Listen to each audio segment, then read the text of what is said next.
Andreas, it's great to see you again. I'm glad we got a chance to sit down and chat, and particularly for us to visit again and talk about the book that we really began to think about nearly 10 years ago now. It's hard to believe it's been that long. Our book called The Heresy of Orthodoxy, a book really on diversity and unity in early Christianity. And let's just start with the obvious question is, let us reflect why we wrote this book and what we set out to accomplish. Well, I think we both believe that the issues that are addressed in the book are very significant.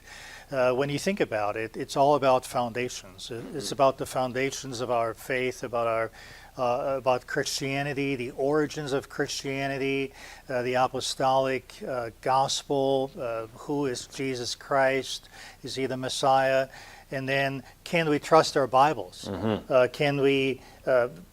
How did we get the books of the Bible? How do we know that the manuscripts that our English translations are based on are reliable and have not been corrupted?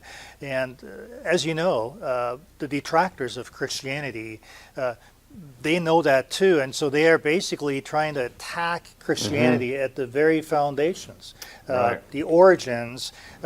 Our book, the Bible, and so we felt that we wanted to defend Scripture, but we also wanted to, as honest scholars and as historians, look at the same evidence that they're looking at and say, is it really true? In the case of the Bauer thesis, that early Christians had a diversity of beliefs, and only later the Roman Church, as some sort of a power play, decreed what all Christians ought to believe. In other words, the cynical view that as Christians we don't necessarily believe what is the truth about Jesus and about Christianity, but simply what the church at some point had the power to impose on all of Christendom.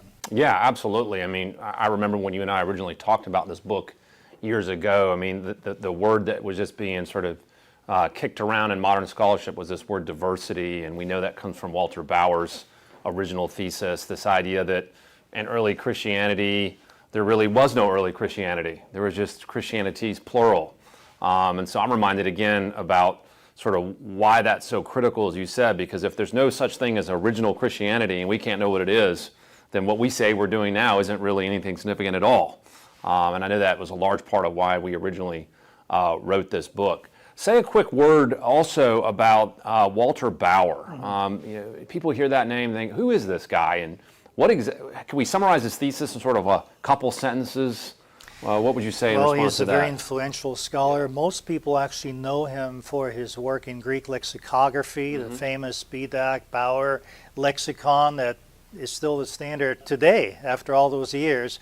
But in many ways, his more influential work was done through the book he wrote, Heresy and Orthodoxy in Earliest Christianity, which originally appeared in, I think, the 1930s, wasn't translated till the early 70s into English.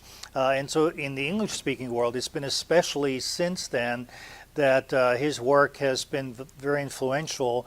And so what Bauer argued is essentially that the early Christians did not have just one belief that was unified, but instead there were multiple versions of Christianity, Christianities, if you believe, if you will, in the plural. And it was only then in the second, third century that gradually Christianity coalesced around what today we would look at as historic traditional Christianity. And so that's what others have picked up on, because it resonates so well with this contemporary, almost worship, you might say, of diversity as our supreme value. That's what tolerance is all about.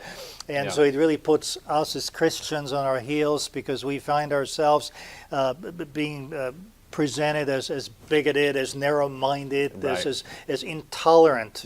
And so I think that explains the popularity of Bauer's thesis, even 80 years after he was first published. Yeah, and I think one of the things I think that people love about the Bauer thesis, if they want to criticize Christianity, is it reverses the typical order. We think things started out unified and then later became diverse, and Bauer argues the opposite, right? Which is, no, things started off very diverse and later became unified. So, well, I'm looking forward to this conversation and just an opportunity to go deeper into this book as we reflect upon it while we wrote it, and just a chance for us to think again of how relevant it is today.